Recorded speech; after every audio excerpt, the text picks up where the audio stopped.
No, but Michigan always gets snow like this, so it's No, a we it's don't. And I'm claiming it now before Look, I'm this like year. Andy's claiming it now. Right, he's claiming it. I'm like, Just for the year. bro, we get the snow now. We may not get that New York snow, but we do get the snow. It depends. It depends on where you are. You know, okay. on the western side of the state and up north, man, it gets like crazy, like straight up like feet of snow, like for real. You know, Right. I was like, my mom used to go up there when she worked for the legal services. mhm. They used to go periodically to Michigan to do stuff, and she used to always take pictures. And I'm like, when I was young, I didn't care. Now I'm older, and I'm like, ooh, cold. I need to be warm. Hey, brother Andy, this is one thing that, maybe it's something to entertain, maybe in the future or something like that. But and brother, look, I just got hip to this in my 30s, brother. When I was in my 30s, anyway.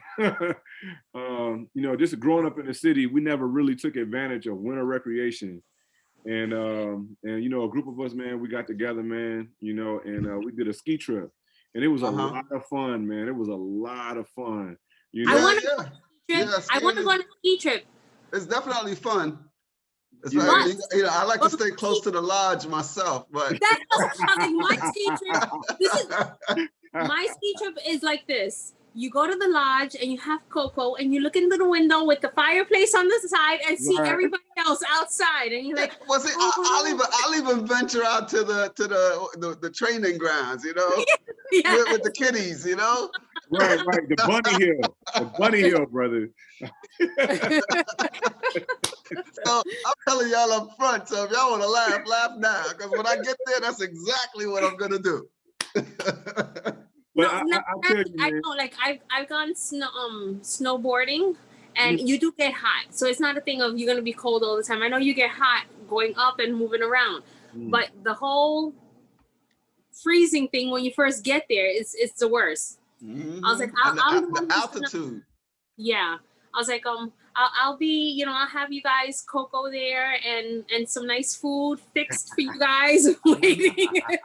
and like the first few hours you get there, don't jump out there and try to do no skiing. Yeah, no, you gotta kind of look. It's not native to us, man. I mean, it's right. You gotta let your head and your whole system adjust to that thing. Yeah.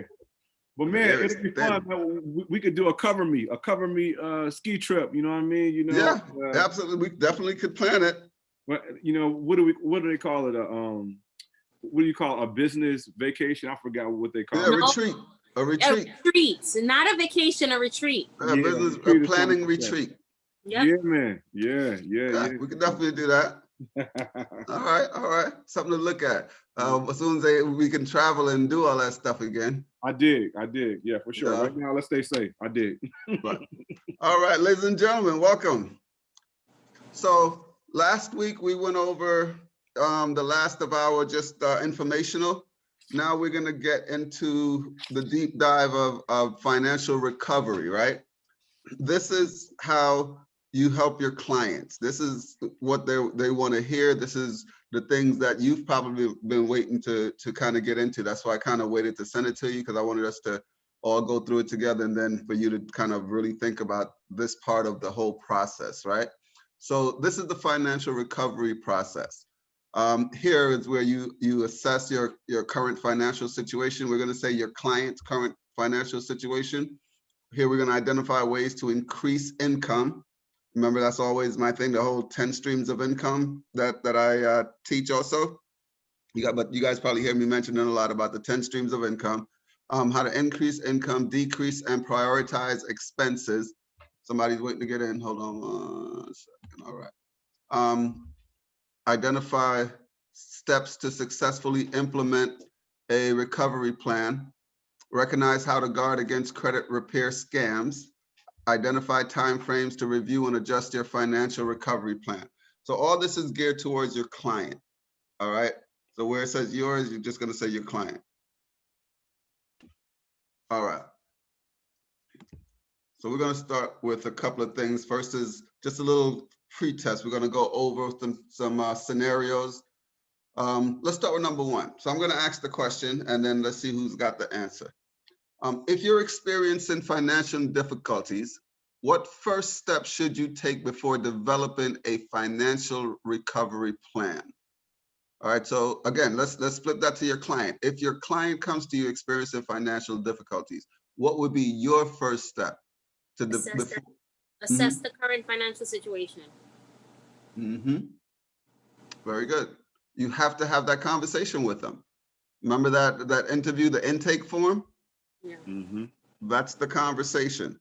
All right. In that conversation, you don't even have to go down the intake form the way it's laid out. You can literally have a normal conversation with your client and get every single piece of information in that intake form. All right. So that's the first step. So then which of the following are ways you can increase your client's income without negatively impacting their financial or future recovery plans? So let's talk about that. So if they take money out of their retirement or investment account to pay off a debt, is that a positive thing? No, because they pay taxes on it afterwards. Early withdrawal fees, all that stuff. Okay. If they rent out an extra bedroom in their home, is that a good thing? Yeah. Yep, absolutely. If you have an extra bedroom in your home and you live alone or whatever, of course you want to think of your safety. So if you're a female, you might want to also make sure part of your requirement is that it's another female. Then you want to do your due diligence for whatever your preferences are to make sure you are comfortable having someone else in your home and in your space. All right. All right. So yes, that's one way. What are some other ways, guys, that your client says, hey, I need to increase my income? What are some of the other ways that we can think of? Well, they can use their talents and hobbies. Exactly. Good evening, everybody. Good evening. Exactly. If you have a talent that's especially one that's unique, like I have somebody in our group, Errol, you guys will meet him eventually. He's a very talented sculptor. You know, he does these great art stuff. I could actually show you some of them later on. But those are some of the things that we're going to be doing auctions on. You know, where we're going to auction off some products like once a month. We're going to have a different auction, different donations from different corporations and donors and one-of-a-kinds and collector's items and things like that. But anything, you might have some things in storage. You might have some things in your basement and that you just haven't thought about. You might have clothes, a bunch of clothes that you just will never wear again. You can take those clothes and take pictures of them looking nice and put them online and sell them. There's so many ways right now, especially with the internet and the fact that you don't even have to leave home to make money. There's a ton of ways. There's a workshop that I have called turn your hustle to profits. And you know, it's just about finding various niches to fill that doesn't even cost you anything, may not cost you any extra time than what you normally would waste anyway. So, you know, it's just in how you think about it and how you look at it. So your talents, your hobbies, all those things equal money. Let's definitely tax credits, any of those things that you're entitled to, take them, take advantage of them. Think outside the box. Number one rule that I tell my clients, if you are married, stop filing jointly. Okay? Stop filing jointly. Number two, if you are married and you have children, if you have 3 or more children, you let your wife file for 2, you file for 1. That increases both of your taxes. Okay? But number one reason for advising your clients, whether they're married or not, to not file jointly is what? What's the number one reason why you would not file jointly or should not file jointly? Because the amounts raise and you pay higher taxes? Nope. What is it? Anybody? Keisha, you on there? I thought it was mandated that you have to file jointly. If it's mandated, they wouldn't have a section that says filing, marriage filing separate. Right. I actually run both of them to see which one is more advantageous to the client. I don't Yeah, just automatically absolutely. say that this is going to be the best one. Absolutely, and that's a great way to do it. I say that for one reason, and the main reason I say that is because most of my clients are business clients, right?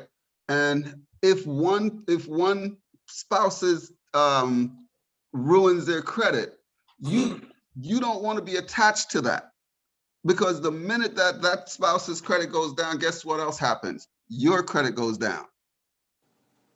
So now if somebody needs to bail the other one out, you got to go outside of your circle to get bailed out. Where if you were filing separate and your spouse is filing separate, your credit takes a hit. Your spouse is free to go take out a loan or do whatever needs to be done to help you secure what you need to secure. You have a strong arm there waiting to support you.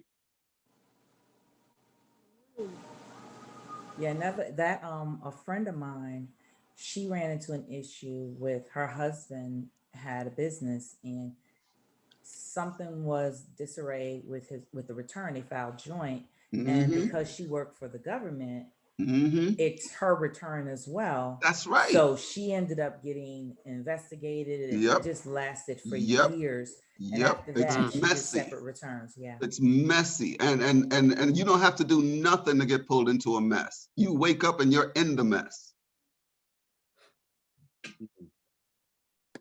So that is always my number one advice. Even before I do the numbers, I will ask them, do you file jointly if I know they're married?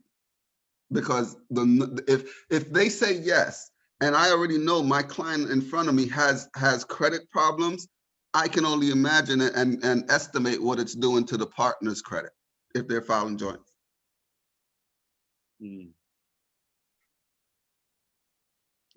All right, so let's keep these things in mind, because when you're talking to your client and you're talking to them, are you married, do you have children and all that stuff, the age of the children also matters.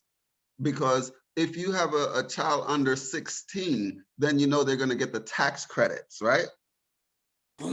If you asked, are they in school? Blah, blah, blah, you know they're going to get the tax credits. Excuse me, before we go forward, is this the board meeting or are we? No, that's at 8:30. That's at 8:30? Okay, cool. I have a guest. I wanted him to come in, but I thought it was the board, so I told him forget it. Can I still bring him in? Is it somebody new to the group? Because we're like all the way through the training now. So if somebody wants to do the training, they'll have to start on the new training session. Okay. I want you guys to get through this so we can get you guys working and making money. Okay, copy that. All right. All right. So tax credits, yes. So these are the things that you're listening for in their conversation. If they have a business, you want to know, are they doing an itemized deduction? Are they claiming for, do they have their business at a separate location than where they live? And then you're going to ask, are you incorporated or are you a sole proprietorship, and all those good things, because one leads to the other. It's like if they're incorporated, then you have to ask about their corporate taxes, how are they filing, and if they're filing them and all that stuff. But we won't go into there just right yet. But in the conversation, though, you are going to find out all those things. Even if right now it's not something you're going to tackle, you need to make note of it, because some way, somehow, it might connect back to what you have to do to fix them and get them straight. All right. Oops. So which of the following are ways we can decrease our client's expense without negatively impacting their financial future or financial recovery plan? Decrease is the main word here. So if they buy items that they want but do not need, is that a decrease? Of course not, right? Impulse buys. How do you get your clients to stop or to control? Let's not say stop. How do you get your clients to control their impulse buys? What are some suggestions that you would suggest to your client to help them control their impulse to spend on unnecessary things? What are some of the ways? There's several things that you can do. You could suggest that they focus on their their necessities. And how would they do that? What's the best way to do that? Create like a budget plan. Right. Exactly. That's what, but let's see, before we even get to the budget, something simple as saying, listen, I want you to track your spending. Remember I told you we were going to do that exercise for 1 week? Right. Okay. This exercise right here is an eye opener. And it may not be such an eye opener now in the time of COVID, simply because we're not moving around as much. But pre-COVID and post-COVID, when things open back up and people feel comfortable again, this exercise will be just a lifesaver for them. Because what it does is it's going to literally show them all the things that they're doing that they don't have to, all the things they're spending on that they really didn't have to spend on. It's like, you know, I don't know how many times you might have a refrigerator full of everything that you need, everything that you want, but still you're out and you just feel the need to spend $10 or $15 on a, oh, wait, let's go. What is it? $6, $7 on a Starbucks coffee. And then, you know, you spend $10 on a salad or something like that, when you have all those things in your house. So technically you could have taken that $15 or $20 and put that in your day savings stash. And if every time that you do something outside that you could have done inside, you put a little red mark next to that, at the end of the day, you'll be surprised at some of the things that you could have done differently that would have saved you money. And then just add up how much you could have saved at the end of that day. And then practice it the next day and see if it saves you the money.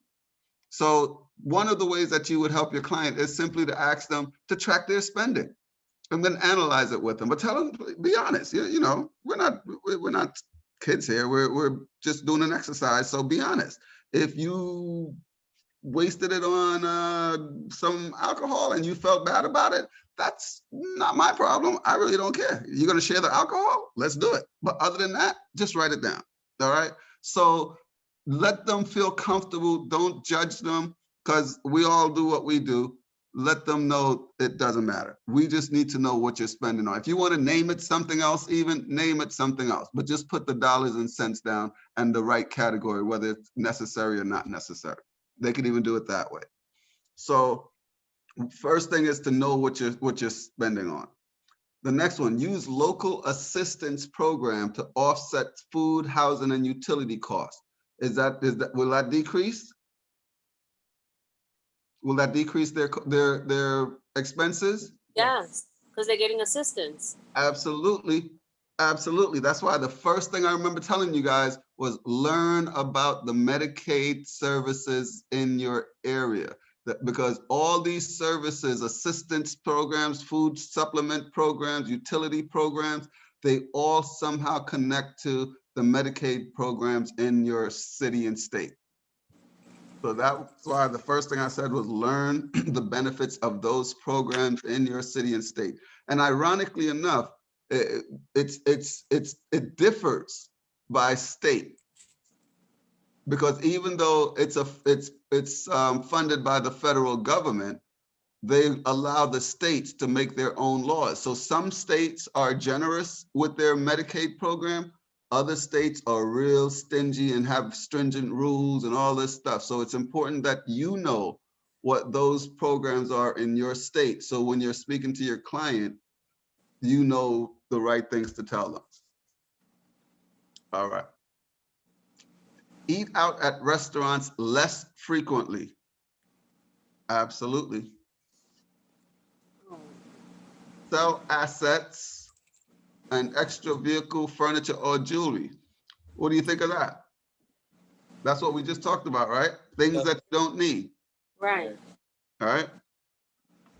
You know, I think that as we get older, we get less attached to things like jewelry and, you know, vehicles and stuff like that, and furniture. you know, maybe when we're young, jewelry is very appealing and cars are very appealing. But as we get much more mature, I don't care too much about jewelry and all that stuff no more. That's money I could be putting in my bank account and playing the stock markets or the you know, other things that's out there we could be investing in. So I'm not really big on that. Furniture, it's always good to have furniture, but too much furniture now becomes clutter, you know? So if you got some nice furniture and you feel cluttered and you feel like you need some space, decide what you want to keep and what you want to put up for sale, you know? Things like that's always extra money. But let me ask you a question. All right. You guys are now a part of the group, right? Okay. So how are we gonna make money then? How can we make money as a group selling things? So let me tell you, well, before I tell you what my idea is, let me see what you guys think. How can we as a group make money selling things? Well, if we have any, if anybody has any talents or anything like that do things, we can do that together. Mm-hmm. And utilize our website. Right. You know, that website right there is going to be a money maker for everybody in the group. And it's going to tie to an account, because as part of our mandate, we're gonna open up various accounts for group members that is going to earn income and benefits and financial benefits and revenues, return on investments, all types of things. We have to be able to show we were benefiting each member. So that's how we're going to be able to show, is by the member having an internal account that they can draw from whenever they need it, whether emergency to purchase a house or something of that nature. All right.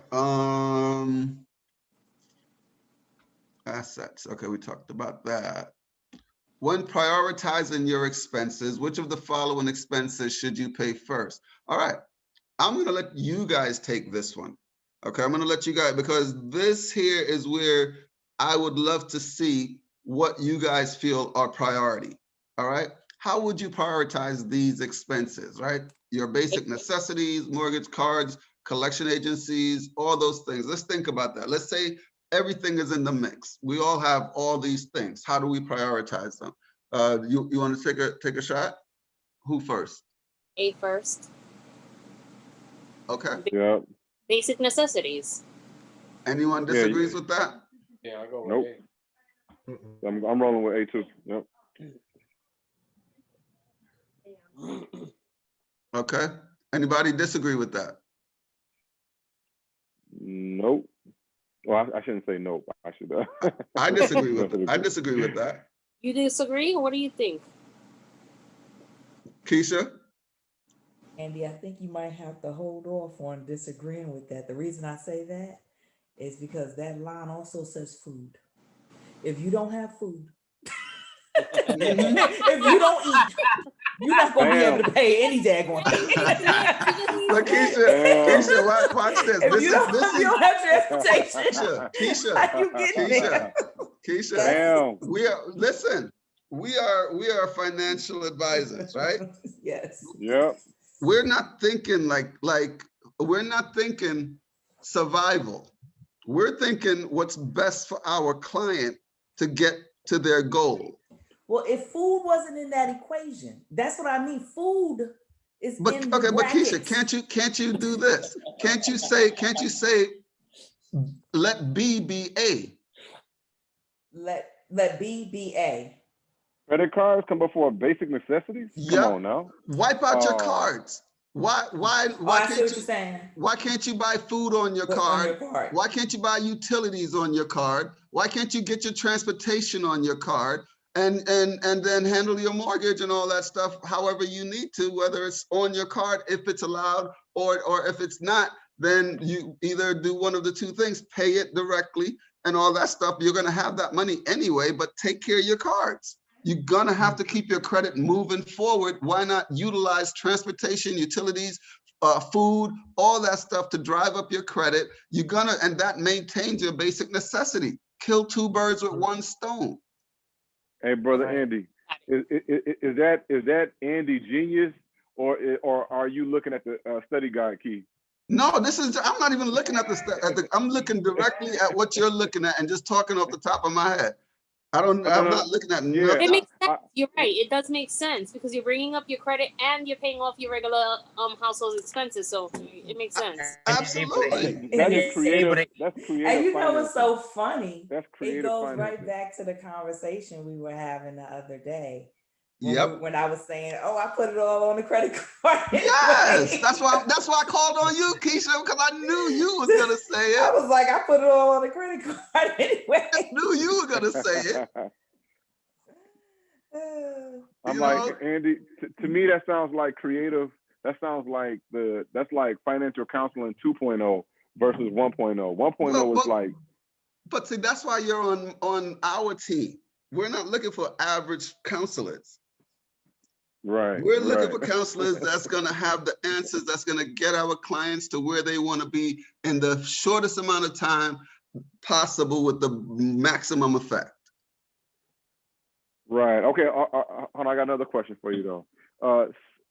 So if this person is coming to see us, in most cases, people who are coming to see us are in financial distress. Yes. Now, and I know that you said early on, don't make any assumptions, but I'm like, I wonder if that kind of strategy is for a particular client versus that's for any client. That's an absolute answer. Yes. If their mission is to improve their credit and they have all these things in front of them, why can't we use these things to improve their credit? Why does it have to be a separate and independent act or action? It depends on where they are in the collection situation. If it's Okay, after the 90 days, we haven't mentioned anything about collections.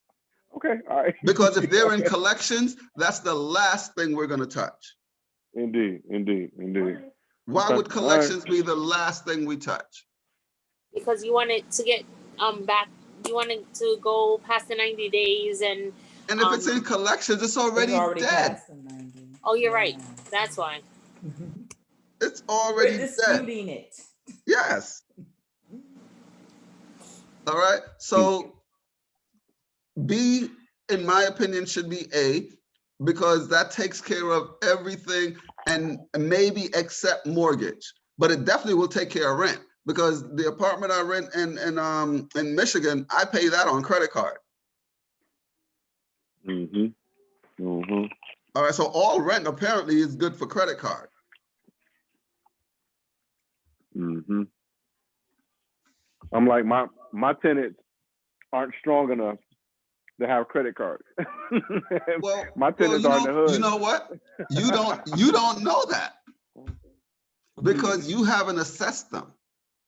And isn't that perfect? Like he's in a perfect situation to get them up where they need to be. And absolutely. That's the perfect situation. Absolutely. And that would be something I would even offer to my tenants, saying, look, I'd like to offer you a service to actually make it easier for you to manage your rent and build your credit all at the same time. Right. Definitely a good idea.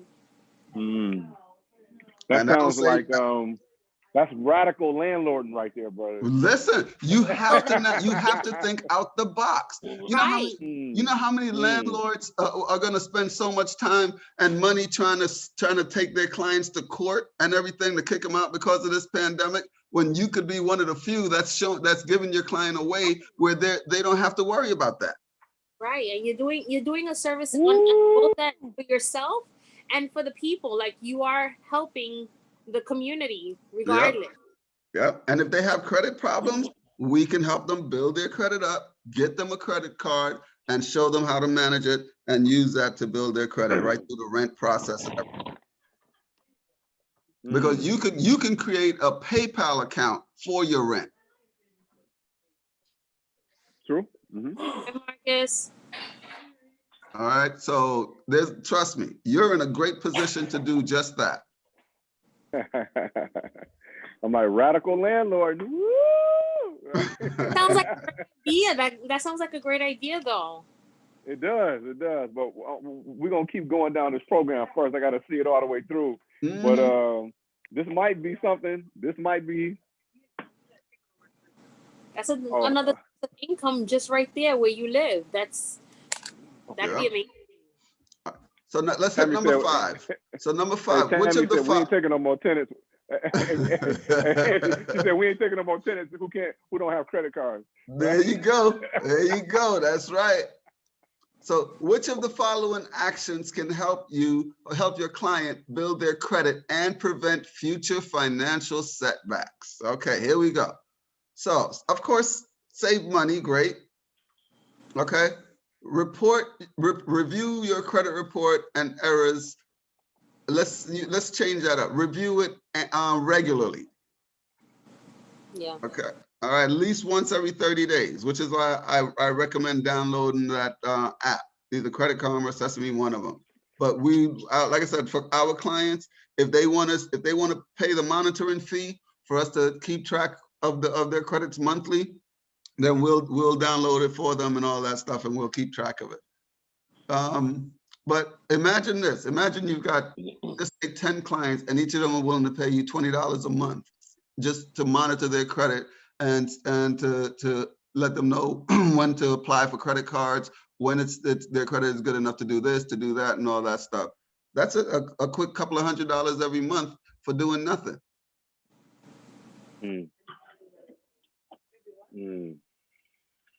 Like a mystery. All right, so which of the following actions again? Save money was 1, review the credit reports regularly, work with the creditors when you cannot make your payment. Absolutely. Absolutely. Because okay, let's talk about that. If you cannot make your payment, right? There are rules to follow to prevent you from damaging your credit. Do you guys know what those rules are?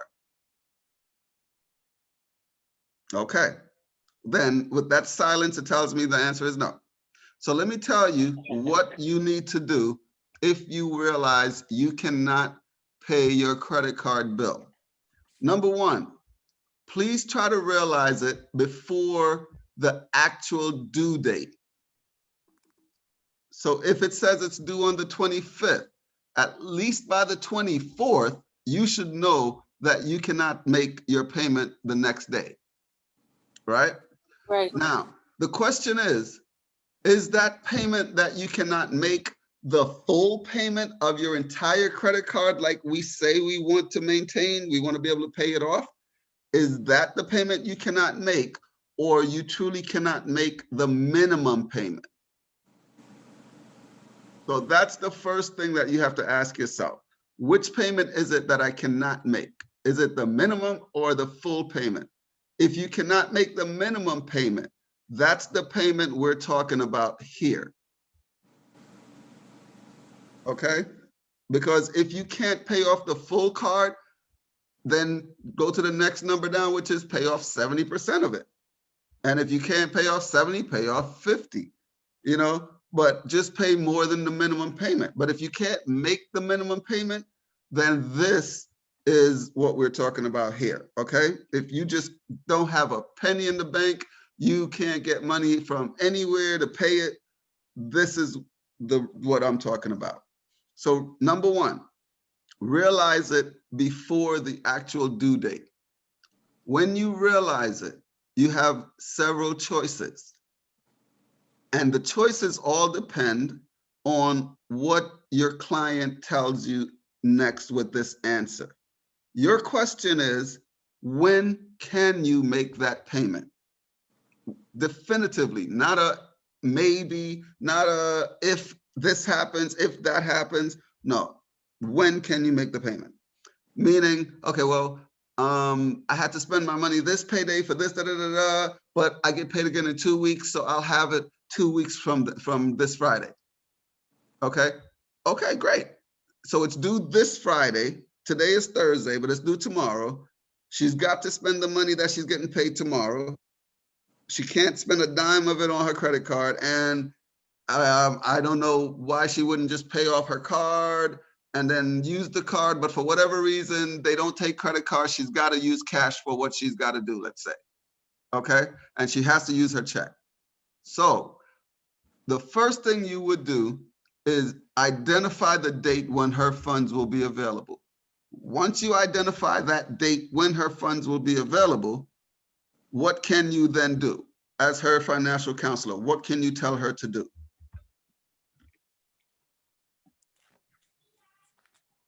With her credit card company, because if she hasn't missed any payments, especially in a year's time, they'll go ahead and waive that fee for her as well. But letting them know the situation and that she plans on making a payment on a date she plans on making a payment. All right. You're in the right ballpark, and I'm going to add to that. Every credit card company will allow you to change your due date at least once a year. Right? I see where you're going. Okay. So if you know that 2 weeks from now, she will have those funds, all you as a counselor have to do is say, hey, don't worry about that. Pick up the phone right now, turn it over to the back, call customer service, and when you get someone on the line, ask them if they could please change your due date to the day after your check comes into your account. Why the day after? To make sure the funds are there. Exactly.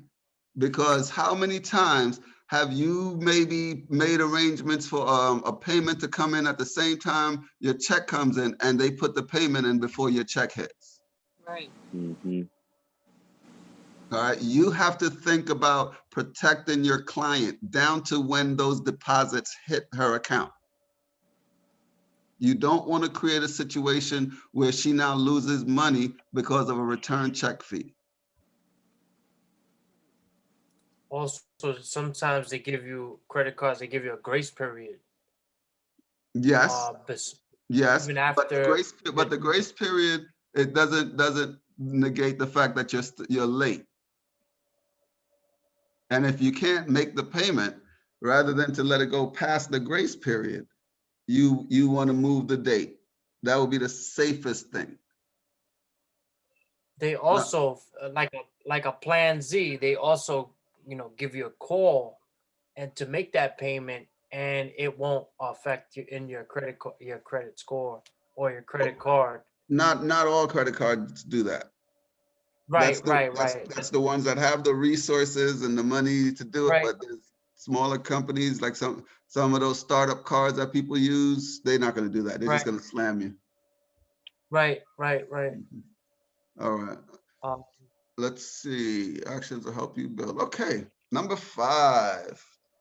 We talked about review the credit reports. We talked about work with the creditors. Ask for assistance when needed. Absolutely. So the answer to this one would be? All of the above. All of the above.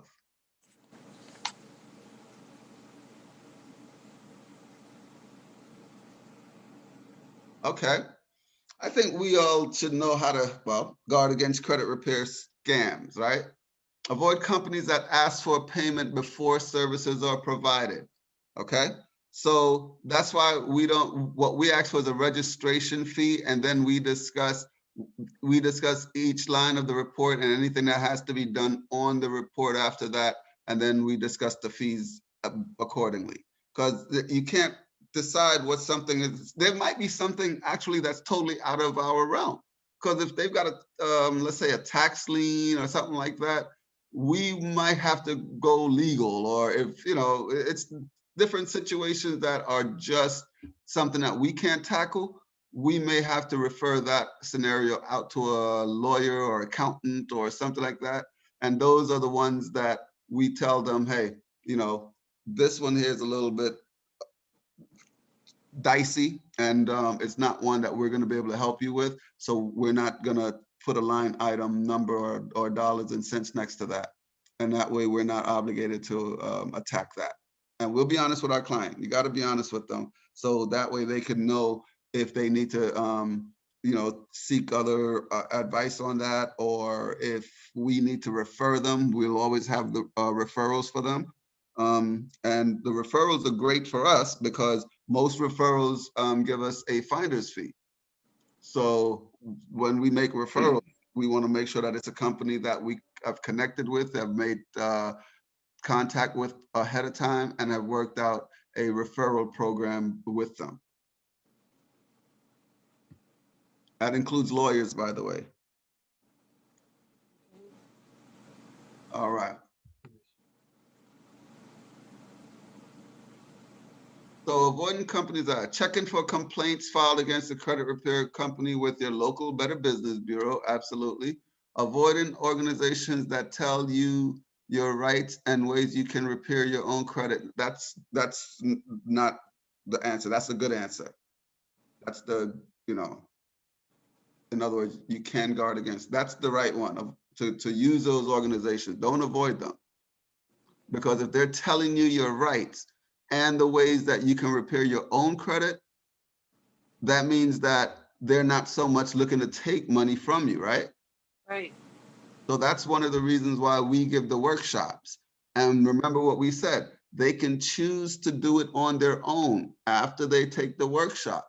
But most people, they want to know they have the support of a company behind them. Being that you're doing COVID now, like how are you doing the workshops? You're, like through Zoom? Yeah. Okay. Yep. All right, avoiding companies that advertise fast and easy. Yeah, definitely avoid companies that do those fast and easy credit repair solutions. Those scenarios right there, unless, you know, it's like what we do, but when they do it, it's usually a little bit different. And the ones that I know, there's usually like a $5,000 buy-in and things like that. And if you could put 5,000 in, then that 5,000 could probably also clear up all your credit. Right. All right. How frequently should you review and adjust your financial recovery plan? How frequently do you feel you should adjust your financial plan?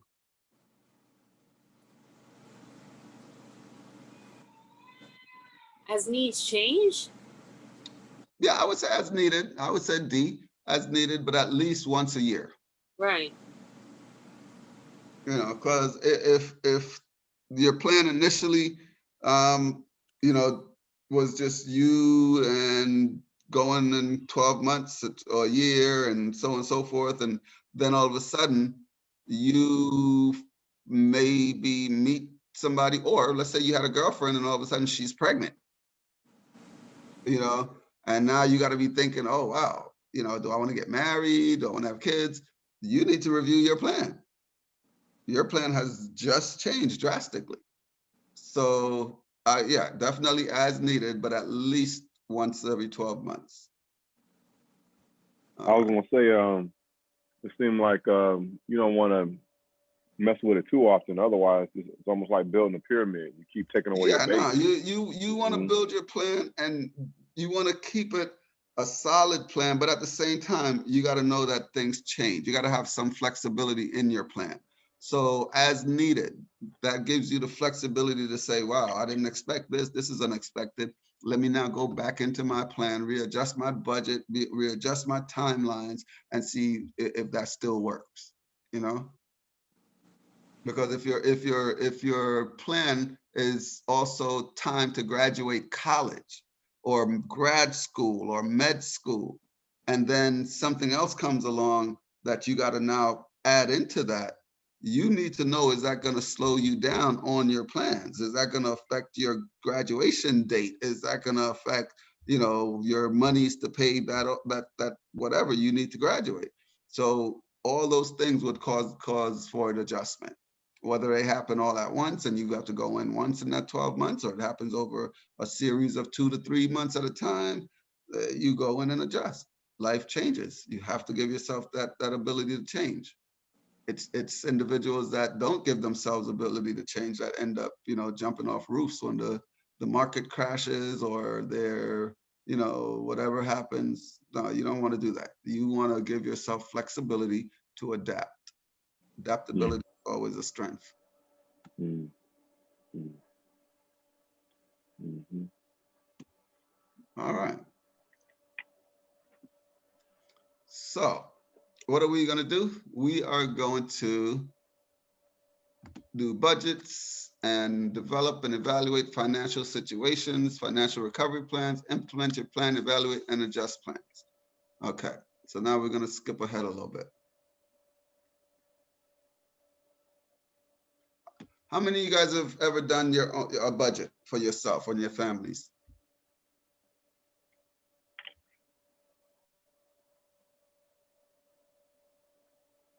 Anybody?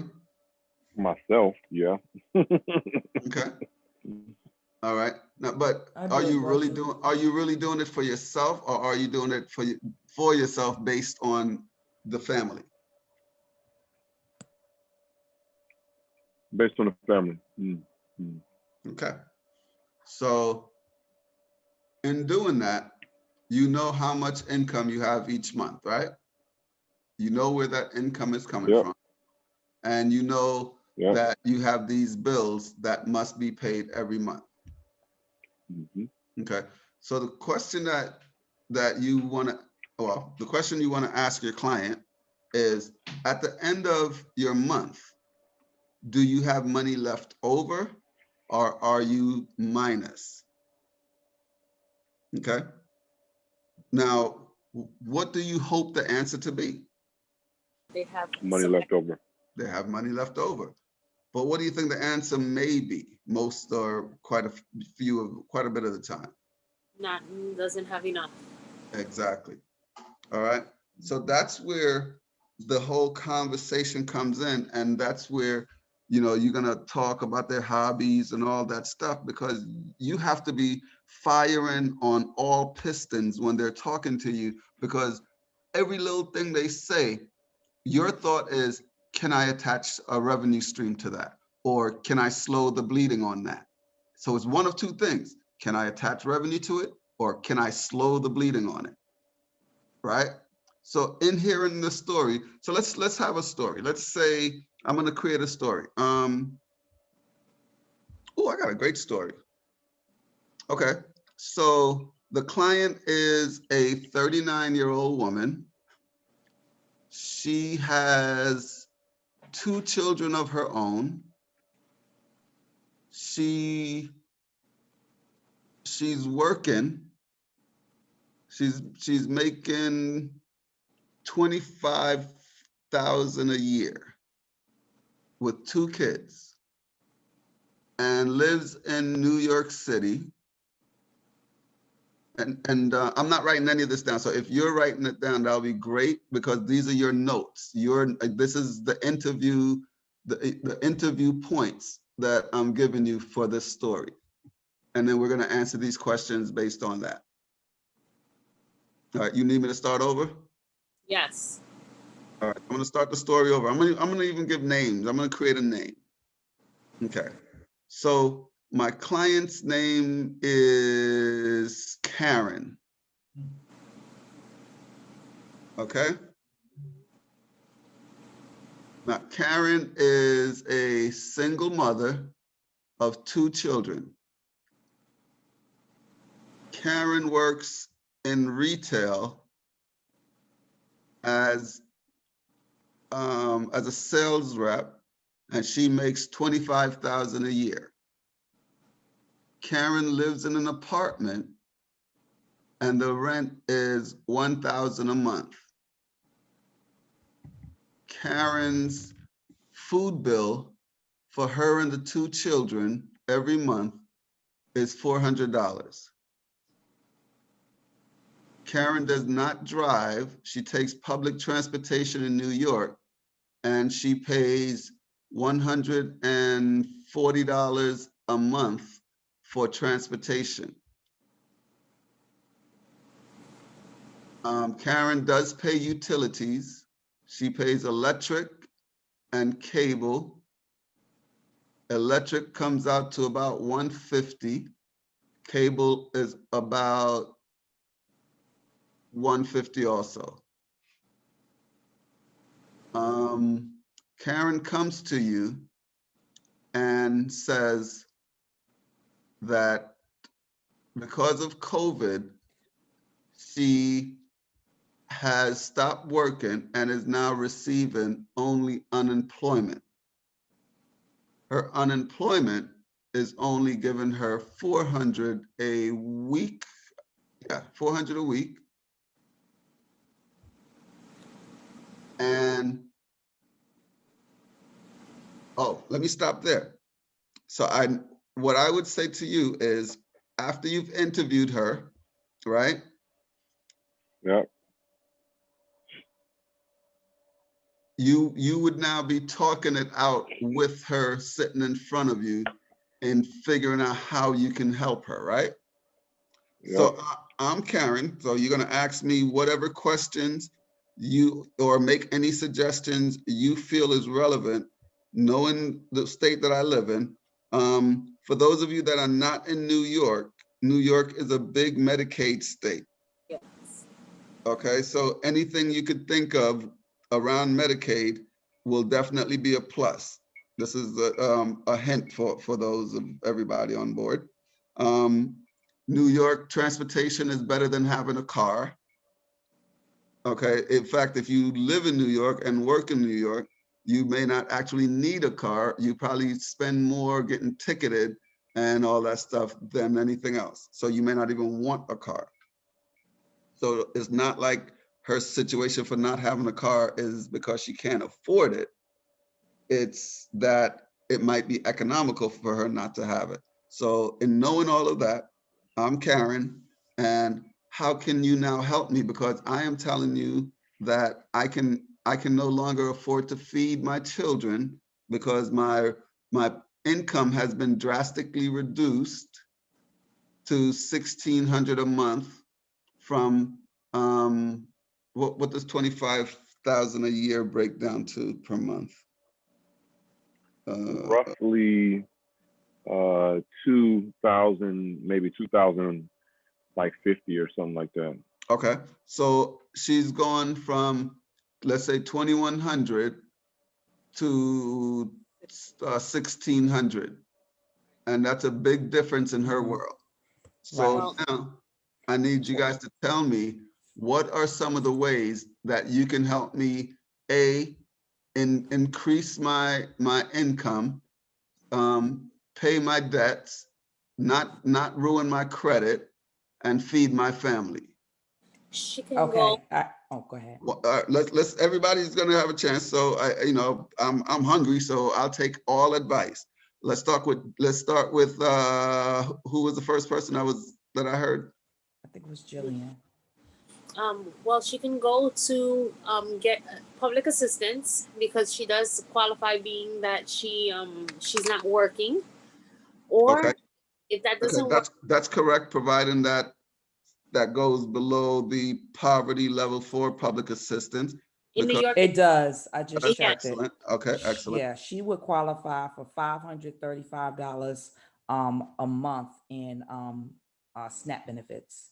right, Excellent. and Excellent. they'd help her pay part of her rent. Okay.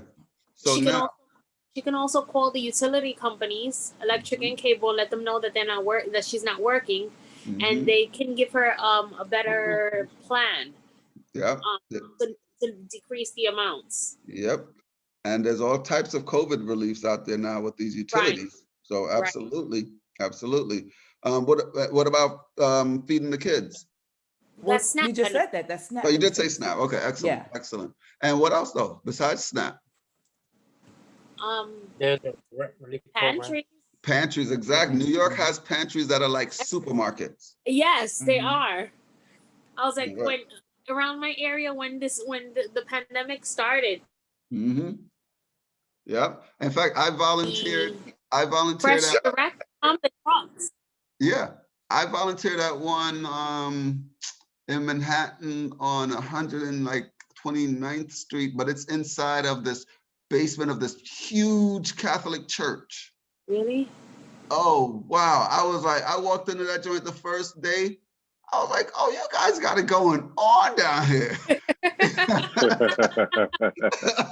Believe me, I took some things home. I couldn't Like, believe it. I was like, wait a minute.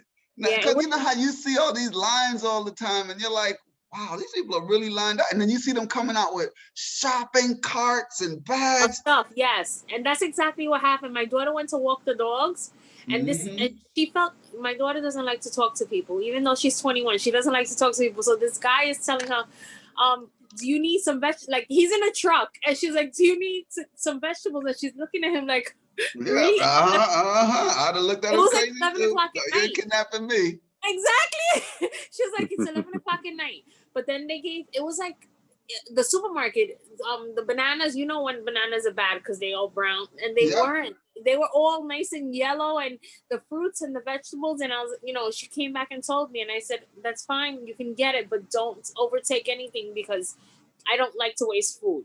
Mm-hmm. So she did, and then my mother went and told the neighbors, to go outside because they were giving the food away like that. Okay.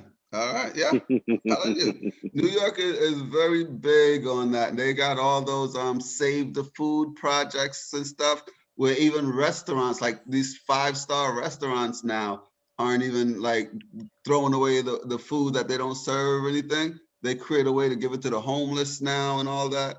So, Actually, there's a website that now I saw it the other day, day before yesterday, that you can go like Ethiopia, they do bagels, right? And mhm.